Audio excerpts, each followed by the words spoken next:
Apa yang terjadi sama lo setelah fase nyunyu? Lo sempet ketipu kah? Sempet banyak. Banyak. Yang orang nggak tahu ada nggak, Lid? Ada banyak dan banyak maksudnya gini loh, gue tuh kadang sampai ngeluh ke Allah gitu. Ini kenapa fase hidup gue itu cuman ada nyaris kaya, hampir kaya, lalu gagal kaya gitu. Karena dia mau kaya, ditipu orang, dikerjain orang, ditipu orang. Gue nggak tahu, maksudnya selama ini gue udah nyoba hidup sejujur mungkin gitu. Selama ini gue udah nyoba hidup nggak sampai ngerugiin orang, kenapa kedapatannya gini mulu gitu. Alit Susanto. Halo, saudaraku. Apa kabar? Masih saudara nggak sih kita? Masih brother another mother gitu kan? Gimana, Lid? Apa kabar, Lid? Alhamdulillah baik. Ini tepat berarti 13 tahun sejak gue pindah Jakarta ya. Kita pertama kali kenal tahun berapa ya, Lid? 2009, 2010. Ada masanya tiap malam itu gue teleponan sama Alid 2 jam tiap malam. 2 jam, 3 jam tiap malam. Bahkan ada yang waktu itu gue masih inget sampai sekarang lagi curhat sama Alid nih. Lo masih di Jogja. Dan kita belum pernah ketemu secara fisik. Bayangin ada 2 cowok yang belum pernah ketemu sama sekali. Yang satu di Jakarta, yang satu di Jogja. Teleponan berjam-jam tiap malam. Karena gue ngerasa waktu itu frekuensi kita tuh nyambung banget gitu kan. Kita ngobrol ketemu gitu, obrolannya asik. Dan terus, kita aktif di dunia yang sama kan, Twitter, nulis, ngeblog gitu. Nah, ada satu malam yang gue inget, Lid. Gue teleponan sama lo panjang banget sampai waktu itu lo di kosan lo. Kosan kandang babi itu kan. Ini bentuk Alit nih biar kalian ada visualnya ya. Ini bentuk Alit pas masih nyeduh Indomie di kosan lamanya. Ya. Ketika itu gue teleponan sama Alit, dia dari tiduran di kosan tuh pakai kutang, pakai singlet tuh, sampai dia keluar ke pecel ayam. Betul, makan. Itu telepon nggak berhenti tuh, bahkan sampai dia naik motor dari kosan ke pecel ayam tuh. Dia masih ngobrol sama gue, naik motor, makan di pecel ayam sampai kelar makannya, naik motor lagi, balik lagi ke rumah, dan itu dia masih teleponan sama gue. Itu bisa ya, dulu kita kayak gitu ya, hopelessly romantic. terus pernah juga ada satu momen malam minggu di Citos, ada 2 cowok yang saling curhat, yang satu nangis terus yang satu nenangin, meluk. Terus gue kalau misalnya gue bayangin itu, orang dulu ngelihat kita seperti apa ya, Lid? Seperti kaum yang harus diterima gitu. Oh ya, yang nangis Alit by the way, bukan gue. Iya. Iya. Ya kan itu awal-awal pindah Jakarta dan mengalami shock culture ya. Maksudnya kan gue dari dulu tuh nggak pernah berani pindah Jakarta sebenarnya. Maju mundur tuh ya? Iya, dulu tuh kayak ngapain sih tinggal di Jakarta, macet, orangnya individualis. Gue kayaknya nggak mungkin dah bisa hidup di sana, mending di Jogja aja santai gitu. Tapi ya akhirnya lu kayak ngasih harapan, tenang men, lu nggak sendiri di sini. Lu start everything from zero, tapi kan kita bareng-bareng, lu bilang ya udah. Ada nggak sih lo merasa penyesalan gitu, kayak aduh kenapa ya dulu gue pindah ke Jakarta, udah bener gue di Jogja gitu? So far sih enggak sih, cuman kalau ngomongin bukan penyesalan, tapi memang masih ada cita-cita. Gue deadline dari gue sendiri umur 40 udah balik Jogja lagi dah. Oh, lo pengennya tuanya di Jogja? Tua di Jogja, nggak pengen di Jakarta. Makanya sekarang kayak ngumpulin modal, ngumpulin tabungan dulu biar nanti tuanya di Jogja aja gitu. Ada tuh tweetnya Alif tuh, gue baca tuh, yang kurang lebih isinya kayak dulu pas kecil lo kebayangnya hidup enak itu yang ngelihat gedung-gedung tinggi di Jakarta. Setelah pindah ke Jakarta dengan kehidupan gedung-gedung tinggi itu, ternyata yang dibayangin malah hidup tenang di pinggir sawah ya. Betul. Kadang gue di Jogja pun nggak pergi ke mana-mana, nggak ke tempat ngehits atau manapun, pokoknya duduk pinggir sawah, lihat sawah, lihat Pak Petani lagi ngapain. Kadang gue ikut nyemplung, gitu juga seneng, Dev. Nyokap masih sehat? Alhamdulillah masih sehat, masih jualan. Gak mau berhenti. Gak mau berhenti ya? Ya mungkin untuk teman-teman yang nggak tahu, nyokap gue tuh penjual jamu keliling di Batam, tetangganya Arif tuh. Oke, nyambung kita tiba-tiba ada di Jogja, terus nyokapnya di Batam, ngobrol tuh jadi nyambung. Kenapa nyokap lo jadi di Batam? Iya. Adek lo di mana sekarang? Di Batam juga. Oh, masih di Batam. Tapi udah lulus apa tuh berarti? Udah lulus kuliah dong ya? Udah kerja di hotel. Oke. Lo lebih sering ke Jogja atau ke Batam kalau pulang? Jogja sih, soalnya nyokap yang kadang malah sering ke balik ke Jawa gitu. Gue tuh ya kalau misalnya ngeliat Alit tuh ya seru banget tuh, kontennya kayak motoran sendirian gitu, pakai Vespa sendirian muter. Gue jujur ya, lo orang yang bikin gue pengen melakukan itu, tapi gue itu tidak pernah kejadian. Either karena gue belum berani untuk melakukan kayak lo yang sendirian dan lain-lain, dan keadaannya juga nggak mungkin kan, gue udah punya anak segala macem, kayak gue meminimalisir resiko. Oke. Masih lo pakai nggak itu Vespa? Masih loh, masih. Tapi untuk solo ridingnya sendiri sebenarnya juga akhir-akhir ini udah sulit Rif. Kenapa? Kantor. Karena akhirnya gue fokus ke kantor lagi kan akhir-akhir ini. Ya itu demi resolusi umur 40 gue udah bisa move gitu. Karena gue punya kayak belajar dari Radit tapi yang kalau lu mau pensiun usia segini lu harus punya tabungan segini nanti ditaruh sini. Nah itu udah punya target akhirnya. Tapi lo ngeliatnya sekarang karir lo itu lebih ke mana, Lid? Kan awalnya kan lo nulis buku. Ya. Terus lo jadi content creator motor. Sekarang arahnya kemana, Lid? Konten kreator otomotif masih, tapi di balik layar gue tetap anak kantoran sih, orang kantoran. Karena ini yang gue pelajarin di Jakarta pada akhirnya, Rif. Untuk lu bisa hidup dan nampung di Jakarta, lu harus minimal punya 3 jenis pendapatan. Satu untuk digunakan hidup, 2 untuk menikmati hidup, 3 untuk ditabung. Yang kedua tuh foya-foyanya pasti kebanyakan lo di foya-foyanya tuh. Tapi foya-foya gue gak ada aneh, maksudnya memang larinya ya ke hobi aja, ke mobil, ke motor gitu. Lo masih suka ngerakit-rakit apapun yang bisa dirakit lah. Drone ya masih. Zaman dulu ngerakit drone, ngerakit mainan, ngerakit masih. Kamera apalah segala macam. Masih, makasih masih inget ya. Ingat gue selalu inget semua yang lo lakukan sampai kayak dulu pas lo lagi niat, dia tuh kalau udah niat ya dijabanin sampai jadi gitu. Iya. Bentuk badan dulu gitu ya. Oh iya, fitness. Oh yang lu foto ya Riv ya, gue pakai baju aneh itu ya. Waktu itu dia apa namanya? Perutnya waktu itu masih buncit banget segala macam kan. Terus kayak gue pengen jadiin badan deh gitu. Tiap pagi lo olahraga depan kosan lo tuh kan. Betul. Sampai jadi. Ya. Terus itu lo bikin sendiri skateboard yang elektrik. Ya. Masih ada? Skateboard elektrik masih ada, bahkan sampai sekarang jadi kirimin dari Cina gitu, dari mereka. Oh gara-gara lo ngerakit itu? Iya sampai punya 8. Lo masih melakukan semua itu, kegiatan masih, itu masih? Tapi sekarang mostly udah nggak gue kontenin. Entah kenapa megang kamera itu kayak udah ya, jenuh ya? Jenuh. Lebih tepatnya mungkin jenuh ya. Kadang kalau ada di event motor gitu rame-rame nongkrong, lupa ngerekam. Ya, gue bisa relate sih itu sih. Tapi kira-kira dari kebiasaan lo pas muda dulu ya? Ini lo udah agak tua nih sekarang. Iya. Tapi kemarin di Twitter ada yang ngepost foto kita, wes Bang Alit gak tua-tua. Iya, gue mandi di Lazarus Pit, bro. tapi kan belum bewokan, belum kayak gini. Aduh. Ini kalau kalian ketemu Alit ya 10 tahun yang lalu. Waduh, iya sih. Aduh, bawaannya tuh pengen menyantuni gitu loh. Tapi gue memang. Maksudnya awal di Jakarta. Gue juga 10 tahun yang lalu, orang juga ngeliat gue pengen menyantuni gue pasti. Iya. Tapi kayak ngeliat lu dulu itu, anjir, punya mobil gitu aja gue udah wow gitu. Lo apa, Lid? Kebiasaan lo dari zaman dulu yang masih lo lakukan sekarang? Dari dulu sampai sekarang masih gue lakuin ya. Nulis sih sebenarnya masih, Rif. Gue tuh masih nulis pasti. Karena itu salah satu cara gue untuk terapi. Untuk teman-teman juga, ini salah satu tips daripada kalian tulis di sosial media, tulis aja di doc atau manapun, ntar lu baca sendiri, ntar lu bakal bego-begoin diri lu sendiri gitu. Pas lagi emosi tulis aja semua gitu.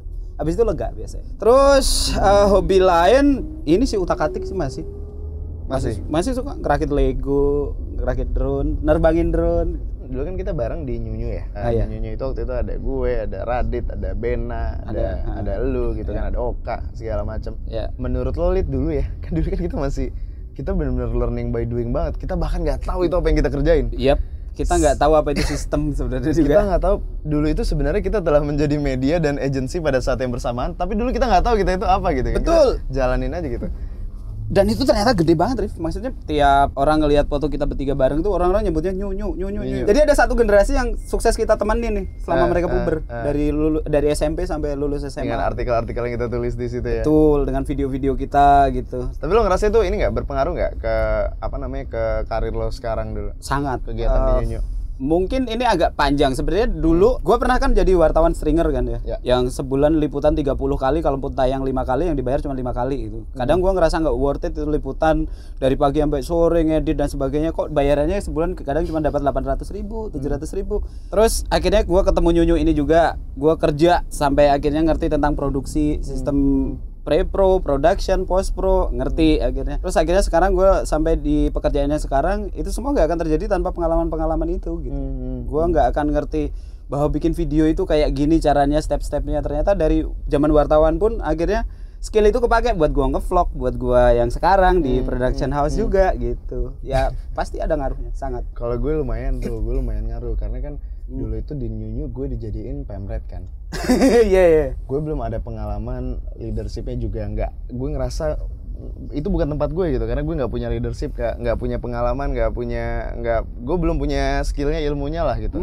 Cuman akhirnya setelah era Nyunyu berakhir tuh kan, setelah kita lanjut segala macem, pakai jalan masing-masing lah. Paling enggak, gue jadi tahu kayak, oh dulu tuh gue kayak gini di Nyunyu, pantesan gak works. Belajar dari kesalahan gitu loh. Oh ternyata cara building tim itu kayak gini. Oh ternyata cara komunikasi sama tim itu kayak gini. Kan dulu di Nyunyu berantakan banget yang pas gue megang. Makanya waktu itu kan gue minta tolong lu, Oka segala macem kan. Jadi lumayan banyak banget pelajaran, dan kita tuh kayak satu cetakan semua. Lo nyadar gak kayak kita Radit gitu, lu gitu kan, gua, Oka, Bena. Apa satu kesamaan dari kita angkatan itu, Lid? Kesamaannya waktu itu ya kita sama-sama berani memulai doang gitu. Ada satu lagi menurut gue. Apa? Kita itu sama-sama lebih hati-hati dan dan bikin konten itu beretika. Oh ya, kalau itu jelas. Karena kan itu dulu yang selalu secara nggak langsung yang kita pelajarin di Nyunyu, kayak etika, attitude, terus.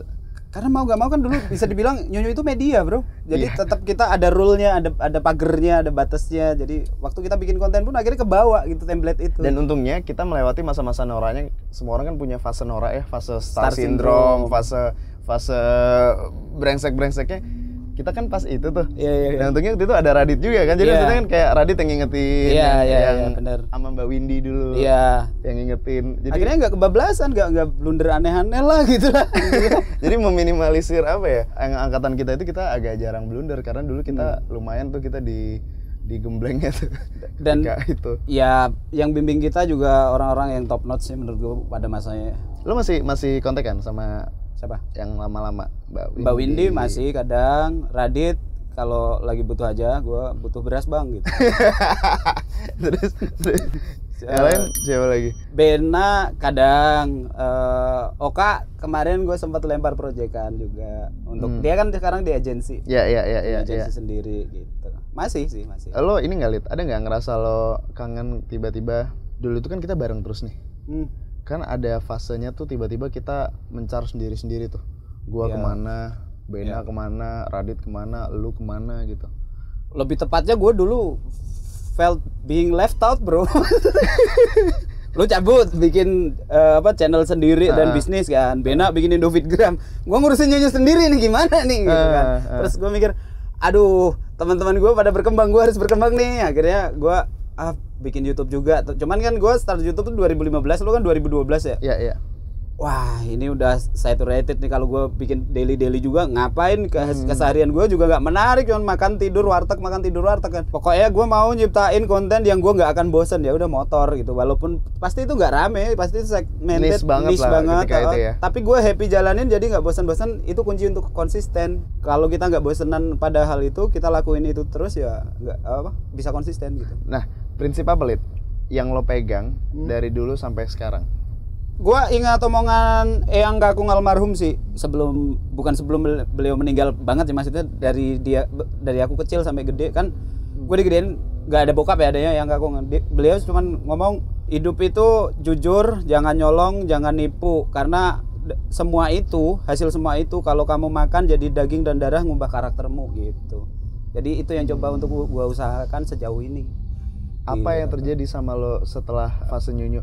Lo sempet ketipu kah? Banyak. Yang orang nggak tahu ada nggak, Lid? Ada banyak maksudnya gini loh, gue tuh kadang sampai ngeluh ke Allah gitu. Ini kenapa fase hidup gue tuh cuman ada nyaris kaya, hampir kaya, lalu gagal kaya gitu. Karena dia mau kaya, ditipu orang, dikerjain orang, ditipu orang. Gue nggak tahu, maksudnya selama ini gue udah nyoba hidup sejujur mungkin gitu. Selama ini gue udah nyoba hidup nggak sampai ngerugiin orang. Kenapa kedapatannya gini mulu gitu. Bahkan kalau lu lihat ya, Rif ya, di highlight Instagram gue itu kan ada yang apes-apesnya aneh semua kan ya. Kayak mobil naik ke pembatas jalan lah, mobil nabrak warung lah. Gue tuh sempet kadang mikir, ini kayak ujiannya gede banget ini, sampai baca kisah Nabi aja udah gak terharu lagi gitu. Ya Allah gitu. Tapi ya udahlah, gue anggap ini semua ujian. Kalau gue ikhlas, kalaupun nggak dimuliakan dalam segi harta, mungkin dimuliakan dalam segi hidup. Yang artinya apa? Ya mungkin gue bisa bahagia dengan cara lain, karena yang gue kejar tuh cuma nantinya hidup bahagia, hidup tenang, bukan kaya raya sih bonus lah, yang penting bahagia dulu, karena itu yang gue pelajarin selama di Jakarta ini. Bahagia itu susah. Bahagia itu susah. Bahagia itu susah. Banyak orang Menarik. salah mengartikan antara bahagia dan seneng, Rif. Mereka berpikir punya duit banyak, beli mobil mewah, dugem, mabuk, party, itu bahagia. Menurut gue itu bukan bahagia, itu seneng. Karena dugem, mabuk, party dan sebagainya itu yang bisa lu beli dengan duit itu adalah kesenangan yang lu nikmati saat itu juga. One day lu kenang lagi pun either lu malu atau gak menarik gitu. Tapi kalau bahagia itu kadang gak ada value-nya, gak perlu ngeluarin duit. Kita ketemu siapa, misal gue motor mogok nih di antah berantah di kampung orang, mampir ke terasnya mau benerin motor, sama orangnya dikasih teh, terus diajak ngobrol, itu bahagia. One day gue recall lagi, gue ingat lagi, anjir itu momennya seru sih, nyenengin sih. Nah itu bahagia. Nah gue pengen bikin memori-memori semacam itu semakin banyak, bukan dengan gue beli apa gitu. No. Menarik. Berarti kesenangan itu beda sama kebahagiaan ya. Betul. Dan menurut lo cari senang itu gampang, cari bahagia itu yang gak gampang, susah gitu. Seneng bisa dibeli, bahagia harus di earn, harus diperjuangkan. Beda. Itu bisa dipotong di TikTok. Bisa dipotong itu di TikTok. Sama yang gue ingat lagi pesan almarhum Eyang Kakung dulu, ada satu yang masih gue pegang juga sampai sekarang. Kamu bisa membesarkan namamu segede apapun, karena waktu itu Eyang Kakung kan orangnya agak sarkas ya. Ya. Waktu gue ngomong, Eyang aku udah bikin buku laris, aku bisa beli mobil, aku terkenal, aku bilang kayak gitu. Ya kalau kamu mau bangga sama itu silakan, tapi nama itu mau sebesar apapun kamu bikin, setahun 2 tahun kamu mati orang lupa. Tapi kalau jasa sekecil apapun orang akan ingat. Jadi perbanyak jasa sehingga nanti kalau meninggal ada orang ingat nama lu, ingat jasa lu, didoain gitu. Wah, Eyangnya Alit keren banget. Emang orang Eyangnya Alit keren banget dari dulu ya. Selalu memberikan wejangan-wejangan yang bagus. Ya kalau lu inget, gue mobil pertama kenapa gue beli apa itu Genio. Gara-gara Eyang kan. Kenapa? Waktu gue kecil kan kangen sama nyokap kan di Jakarta, sama Eyang diajak naik bus tuh dari kampung sampai Jakarta tuh. Nah pas naik bus Metro Mininya, maksudnya udah keluar dari terminal, naik Metro Mini macet, panas kan, Metro Mini gak ada AC kan. Gue bilang panas Eyang gue ngeliatin keluar jendela, kalau mau nggak panas naik mobil kayak gitu nanti kalau udah gede. Kenapa Eyang? Ada AC-nya. AC itu apa? Yang bikin badan adem. Gue lihat, gue catet Genio, Civic Genio. Akhirnya itu mobil pertama yang gue beli. Gue sempet naikin mobil itu, Eyang naik ke mobil itu waktu Eyang kena stroke. Gue antar ke dokter, karena waktu beliau kena stroke itu udah down banget, nggak mau kemana-mana, diajak berobat nggak mau. Tapi waktu itu gue bilang, Eyang aku udah punya mobil yang dulu yang omongin, ayo kita jalan-jalan. Akhirnya beliau mau, kita bawa ke dokter. Habis itu meninggal. Tapi ingat nggak pas yang ngobrol di Metro Mini itu? Eyang lo ingat? Eyang ingat, pasti ingat. Karena gue ngomong ini mobil yang dulu Eyang tunjukin waktu kita ke Jakarta. Karena gue bisa dihitung jari nyusulin nyokap ke Jakarta cuma 2 kali. Sebenarnya ini kalau cerita sama Alit, mungkin kita udah sering cerita ya Alit ya, di mana-mana ya. Kayak pertama kali lo nginep di hotel ketemu water heater. Gedor-gedor kamar Paula Abdul, gue amuk. Gue nggak tahu siapa Paula Abdul. jadi kita ulang aja ceritanya kali. Maksudnya nggak semuanya pernah dengar kali ceritanya. Waktu itu gue kan dapat invitation ke Universal Studio Singapura kan. Ya. Cuman posisinya gue masih jadi pocong dan orang belum tahu identitas pocong itu siapa. Ya kan? Ya. Akhirnya gue telepon Alit tuh, Lit, gue dapat jatah nih ke Singapura, tapi gue nggak bisa berangkat. Mau nggak lo yang berangkat gitu? Wah lo seneng banget tuh. Terus gue nanya, lo udah pernah ke luar negeri? Udah pernah. Lo punya paspor? Udah katanya, udah punya katanya kayak gitu kan. Terus tiba-tiba pas udah berangkat, alasan lah paspornya hilang, hanyut, banjir lah, apalah segala macam kan lo alasan kan. Kenapa gue bilang gitu? Karena gue takut kalau gue bilang belum pernah, ntar nggak lu kasih kesempatannya, lu kasih ke orang lain, padahal gue pengen banget gitu. Terus akhirnya akhirnya Alit berangkat. Kan sama Bena tuh ya berdua berangkat ya. Bena menceritakan betapa noraknya Alit Susanto di Singapura. Makan prasmanan di hotel, porsi guli numpuk. itu apa sih yang shower gimana Lit? Lo nggak ngerti cara nyalain ya Pak? Nggak ngerti cara dingininnya, jadi gua kesiram air panas teriak-teriak. Ini cara dingininnya gimana? Gitu. Terus gue baru masuk kamar, denger suara kamar sebelah tuh kayak gitu lah. Gue gedor, dor. Keluar tuh bodyguard badan gede banget. What's up man? Terus gue bilang, could you please make her shut up because I wanna sleep. Aku bilang gitu. Don't you know who is she? No, I don't care. She's Paula fucking Abdul. I don't know her. You moron. Ternyata malamnya dia jadi bintang tamu pas launchingnya. Yang di acara yang lo datang itu. Oh itu Paula Abdul. Ya. Gue nggak ngerti. Itu zaman jahiliyah Alit.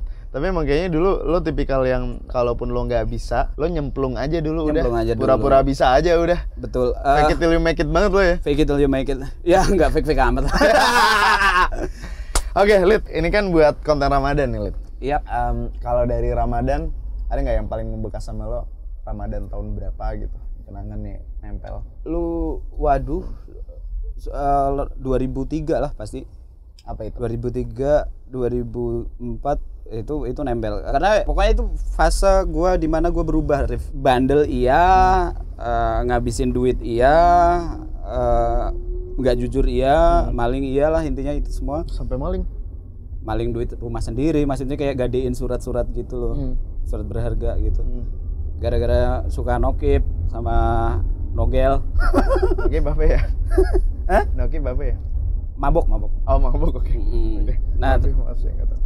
oh, sok. Ya. Enggak, beneran gue nggak tahu bahasa apa itu.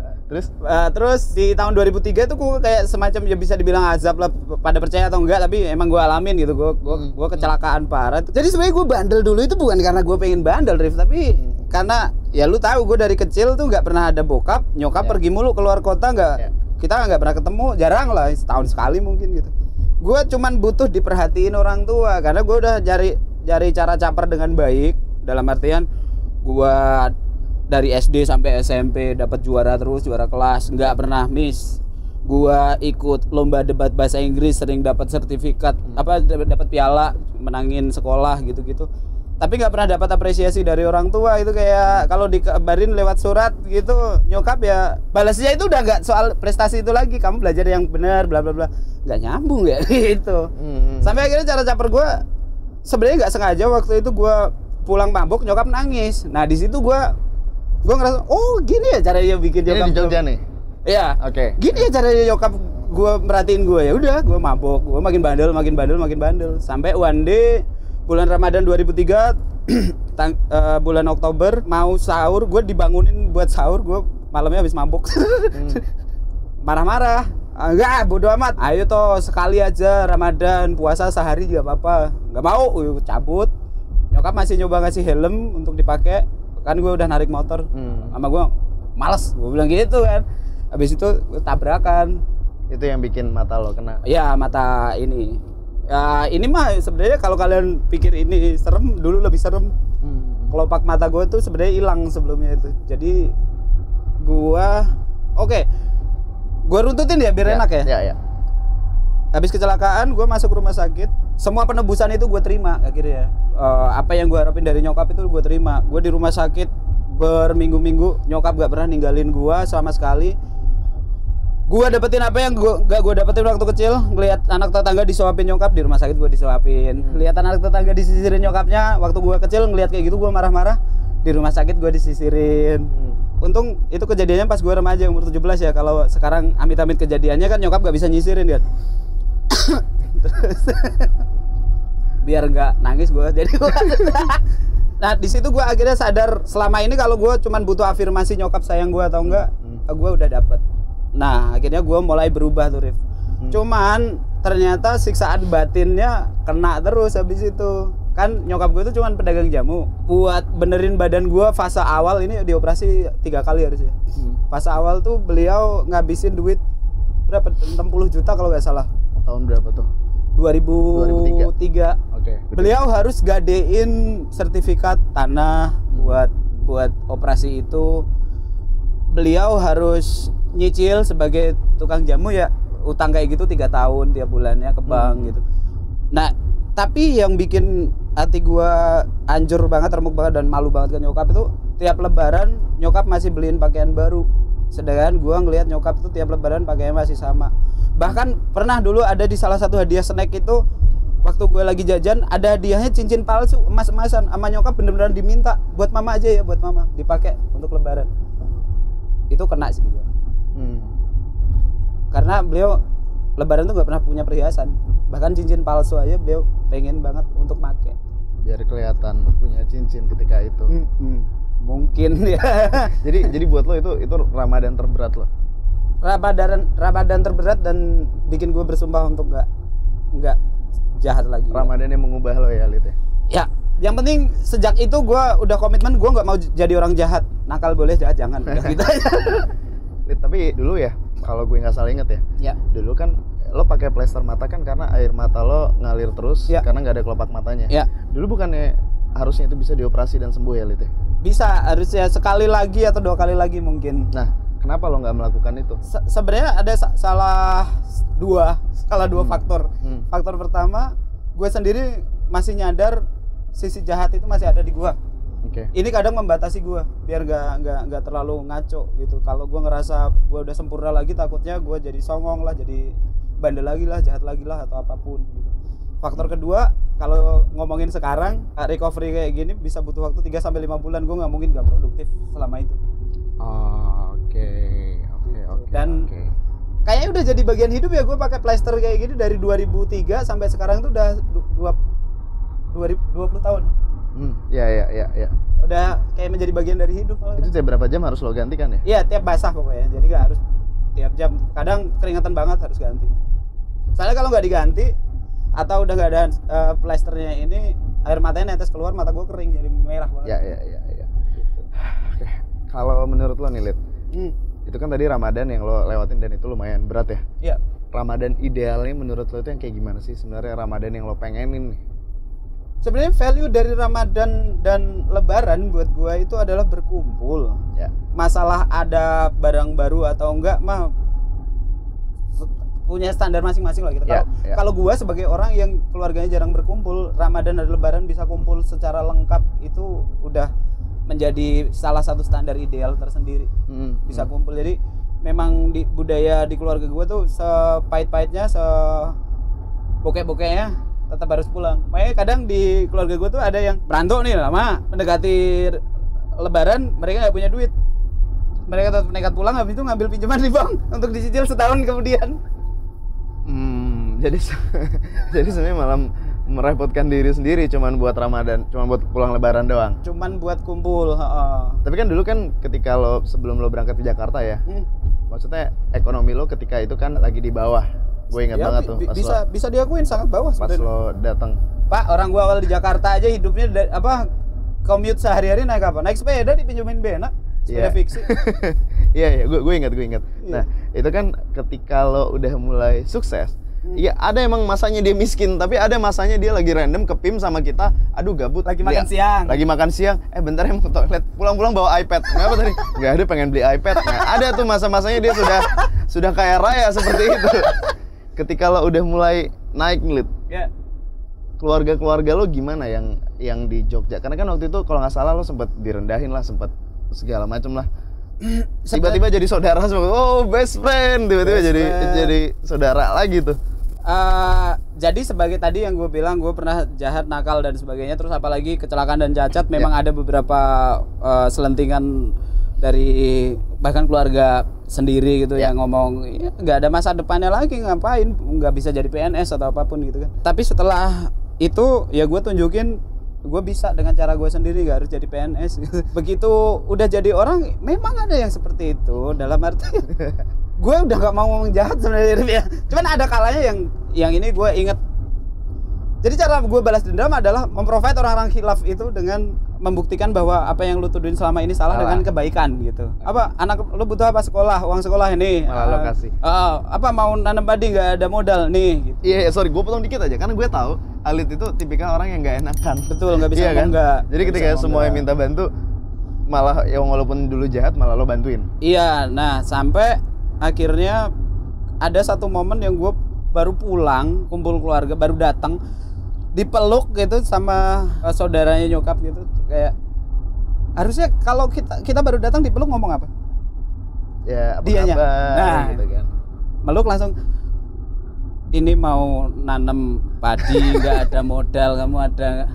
Terus gue mikir nggak bisa kayak gini terus, karena itulah kenapa gue sekarang sangat menentang yang namanya sandwich generation. Oke. Ya silakan kalau kalian masih bisa berjuang dan ikhlas untuk itu ya. Tapi yang paling penting saat ini adalah kalian harus bisa punya value ke diri sendiri. Kalian harus bisa nabung dan sebagainya, sayangi diri sendiri. Baru sisanya buat bantu keluarga atau orang tua. Bantu orang tua gue nggak nantang, gue sangat dukung. Silakan. Tapi jangan sampai kalian mengorbankan masa depan kalian sendiri juga gitu. Apalagi kayak kemarin ada yang rame kan, kakak jadi TKI, terus adiknya nikah, minta dibiayain, sampai lahiran minta dibiayain. Menurut gue itu kurang tepat. Kenapa? Selain lu sendiri ngorbanin tabungan dan masa depan lu juga ngorbanin mental mereka. Mereka jadi males karena udah tahu ada safety net gitu. Padahal mereka masih bisa produktif gitu. Oke, yang ini juga bisa dipotong di TikTok. Oke, Lid, di Ramadan yang tahun ini nih, kira-kira ada orang nggak yang lo pengen minta maaf yang belum kesampaian gitu? Siapa tahu nonton. Waduh. Terus ntar tiba-tiba pas lo lagi minta maaf, oke, kita sambut. Ayo keluar. Jok lama lu ya. Tahu-tahu orangnya datang. Iya, tahu orangnya datang. Pakai flying fox. Ada nggak? Kalaupun maksudnya ke keluarga gue kan tiap lebaran gue udah minta maaf. Siapa ya? Gue bingung Atau nggak ada, udah lo minta maafin semuanya. Bukan berarti gue ngerasa nggak bersalah ya, tapi sejauh ini gue nggak pernah merasa berniat jahat kepada siapapun. Jadi so far harusnya pertanyaan kayak gitu kalau lu tanya ini yang muncul ada rasa berdosa kan. Karena rasa berdosa itu sebenarnya nggak pernah hilang, men. Rasa berdosa itu cuma tidur. Iya, jadi suatu saat lu ngelakuin hal salah, rasa berdosa itu bangun lagi. Atau dapat musibah, rasa berdosa bangun lagi. So far sih hidup gue udah damai, alhamdulillah. Kalaupun gue ada yang minta gue minta maaf ya tetap ke nyokap ya. Yang sampai sekarang pun gue nggak tahu beliau itu udah bahagia atau belum, gue nggak tahu karena nyokap selalu sekarang ya keluhan paling berat beliau yang bikin beliau nangis itu cuman genteng bocor gitu. Iya. Oke. Tapi gue nggak tahu lah. Semoga gue sebagai anak so far sudah bisa membanggakan beliau. Gitu. Amin. Oke, Alit, resolusi lo 2023. 2023 masih sangat gelap tahun ini. Dream note lo tuh masih ada nggak sih? Masih. Yang lo kumpulin banyak itu? Masih. Gue tipikal dari dulu kalau punya impian selalu gue catat atau gue tempel di dinding bikin clippingnya. Itu masih, dan beberapa udah ke checklist, beberapa belum, Rif. Kalau lu sebagai teman lama mau wujudin juga. Harley belum gue checklist. Bukan lo udah punya? Enggak, gue memang enggak pengen punya Harley di Jakarta. Oh, pengennya di sana. Iya, di Jogja. Oke. Tapi lo masih di umur yang sekarang, lo masih manifesting tuh, nulis dream note itu masih? Masih, karena manifesting itu sebenarnya kan memang percaya nggak percaya. Iya. Ada yang tercapai, ada yang enggak. Cuman seenggaknya itu cara gue membuat gue ingat fokusnya apa, tujuannya apa. Ini kalau misalnya lo ke rumah gue yang lama ya, rumah gue yang di Bintaro ya. Sampai sekarang masih ada nih. Itu udah 10 tahun tuh gue tempel. Jadi di kamar mandi rumah gue itu di kaca, gue ada nempel foto rumah, foto mobil sama foto mobil lagi. jadi yang gue tempel, dan itu dulu gue tempel ketika dulu banget tuh yang pas gue baru beli rumah itu yang nyicil itu, baru pindah segala macam. Pertama kali Tipang ke rumah gue waktu itu masuk ke kamar mandi, dia ngeliat itu, gue masih ingat Tipang bilang, kamu apaan sih kayak jamet? Anjir. Kayak abang-abang ngapain sih kamu tempel foto-foto ginian? Ya udah itu kan maksudnya ya udah gue cuman manifesting doang. Iya. Terus setelah bertahun-tahun dan gue pindah ke rumah baru gue, terus punya mobil adalah beberapa gitu. Terus begitu gue balik ke rumah lama gue, secara nggak sadar dan guenya juga tidak sadar, ternyata barang-barang yang gue tempel di kamar mandi gue dulu itu barang-barang yang gue pilih untuk gue punya sekarang. Oh, itu kalau ngomongin logisnya ya berarti. Logisnya sebenarnya alam bawah sadar aja, karena kayak mungkin gue tiap mau mandi gue udah kebiasa ngeliat foto mobil Alphard waktu itu kan, kayak jadinya tiba-tiba gue beli Alphard pas udah mampu gitu. Terus kayak pas bikin rumah desainnya jadi mirip-mirip karena ternyata mungkin itu yang gue lihat tiap hari pas ke kamar mandi gitu. Bener. Jadi sebenarnya lebih ke pengingat aja nggak sih, dan motivasi gitu. Iya. Yang bikin kita tetap fokus juga sih kalau mau nyerah gitu. Kita inget lagi, lu gak malu sama mimpi lu masa lalu gitu. Kalau gue sih pedomannya sekarang ya Rif, kayak gue nggak mau gue di masa lalu itu malu sama gue di masa depan. Dia harus bangga sama gue. Jadi Alit yang dulu sering teleponan sama lu gitu, kalau misal ketemu gue sekarang dia bangga harus main blown gitu. Bangga lah gue. Aduh, gue kalau ingat Alit 10 tahun yang lalu pasti mereka bangga lihat lo yang sekarang. Amin. Tapi memang kadang gue nginget masa-masa itu gitu. Gue mau nggak mau, gue tetap harus berterima kasih sama lu, Bena, Radit yang ngajarin gue tentang attitude. Itu dulu yang paling penting menurut gue ya, attitude. tanpa attitude gue nggak mungkin bisa sampai sekarang. Karena gue percaya ya kesuksesan itu nggak cuma tentang skill, ketekunan, kesabaran, attitude itu tadi penting, sama satu lagi luck. Luck itu dapetnya dari mana? Dari doa orang. Kalau attitude gue nggak baik, gue nggak didoain baik sama orang, impactnya apa? Mungkin gue dapat bad luck gitu. Jadi kalau attitude baik, sering bantu orang, sering bermanfaat buat orang, akhirnya didoain orang sehingga nasibnya baik. Ya. Lo sekarang masih serajin apa berkonten, Lid? Kalau dulu tuh yang penting upload, sekarang upload yang penting. udah kurang banget dibandingin dulu, udah berkurang banget. Dulu tuh 4 tahun terakhir dulu itu sebulan 8 video. Sekarang sih 4 video maksimum, 2 video minimum. Platform apa sekarang yang jadi favorit lo dari YouTube, TikTok, Instagram, Twitter? Masih YouTube sih, karena space untuk storytellingnya lebih luas. Gua kan orangnya suka cerita ya. Jadi kalau kayak di TikTok, di Instagram gitu pendek banget, terbatas. Gue masih suka YouTube dan Twitter karena dua-duanya bisa untuk bercerita. Basicnya kan gue storyteller gitu. Iya. Ini kan hitungannya lo juga salah satu OG lah, maksudnya lo udah lama gitu. OG. Kita itu apa namanya influencer pertama Twitter ya? Lu ya itu. Cornet apalah itu. Magnum waktu itu. Magnum. Iya. Itu campaign pertama di Twitter kan. Iya kan, gue juga ingat lu norak banget, Lid, ternyata ya. Bisa dibayar. itu emang the moment of truth gitu, kayak kita main cuman buat hahaha hihi doang. Tiba-tiba ada orang yang mau membayar kita nge-tweet itu. Dan itu masih yang namanya dulu ya mungkin gua naif. Itu yang namanya influencer memang artinya influencing. Apa yang kita tulis, apa yang kita sebar itu mempengaruhi orang. Tapi kalau sekarang tuh udah mulai ada distorsi, baik itu secara konten kreatornya maupun mungkin strategisnya, itu menjadikan para influencer ini cuma jadi baliho hidup. Nah, ini menarik nih. Ini menarik diulik. Emang menurut lo, influencer sekarang itu kenapa dan apa bedanya sama dulu gitu?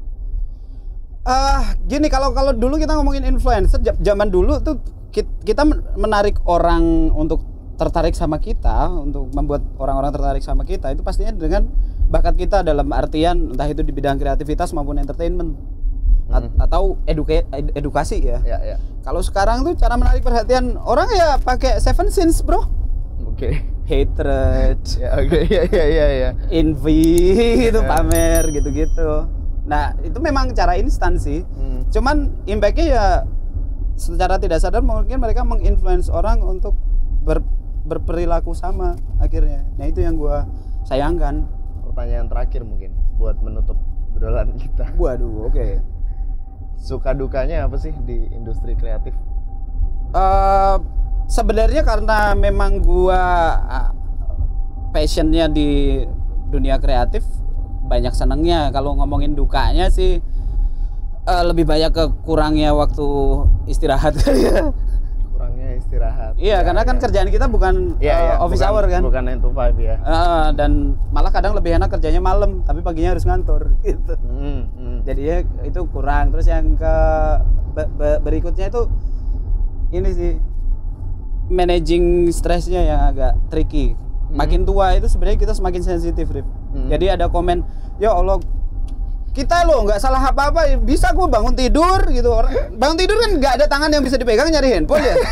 Langsung di lock screen tuh ada notifnya, muka kayak gitu lo bikin YouTube kayak gitu ada gitu. Dan Iya. Dan banyak orang mungkin berpikir enak kali ya jadi orang yang followernya banyak, subscriber banyak. Enggak, lu tuh bisa tiba-tiba bad trip gitu. Tahu-tahu lu mantengin handphone, tweet war atau apapun gitu. Saat teman-teman lu seneng-seneng, lu di dunia lu sendiri gitu karena lu pengen mempertahankan ego. Nah, itu yang sekarang udah terkikis. Sekarang bodo amat, gue udah gak punya ego. Makanya apapun yang gue share di sosial media adalah apa yang gue ready untuk share. Udah, itu aja. Apa yang lo share di sosial media adalah apa yang lo ready untuk di-share. Ready untuk di-share dan dikomenin. Selain itu, ya udah nggak gue share. Tapi mental lo udah kuat dong. Udah sih, udah jarang gila. Maksudnya kalau ada orang aja debat, sekarang sih gue, oh ya, maaf ya, gitu aja udah. Gak seru nih ngetrol nih orang, ya udah gitu. Oke, Lid. Ya. Thank you, Lid. Nanti kapan-kapan kita bikin reunian ya. Tapi gue mau nanya dulu, kalau boleh ya. Boleh. Sebutin 3 hal yang berubah dari gue dari zaman kita pertama ketemu sampai sekarang. 10 tahun ini. Lebih ya? Oke. 3 hal. Mau yang bebas? Bebas. Ya fisik pasti berubah. Iyalah menua. Lo bukan. Lo jauh lebih keren ketimbang lo datang dari Jogja. Kaos metal.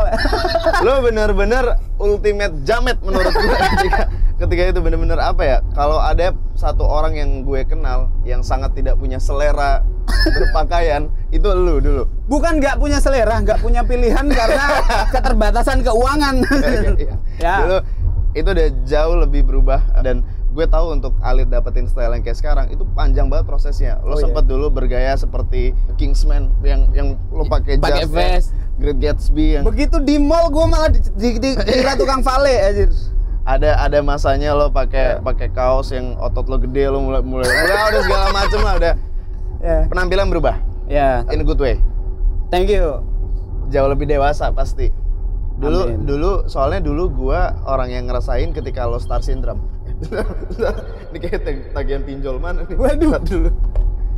Gue ngerasain, gue mengalami zaman ketika lo lagi star syndrome parah tuh waktu itu. Bena juga pasti ngerasain. Iya, tapi orang sindrom pasti nggak sadar dia salah. Nggak sadar, karena gue juga semuanya mengalami gitu. Cuman kebetulan yang pas lagi bareng kita aja gitu. Iya. Jadi secara kedewasaan lo jauh lebih dewasa dari dulu.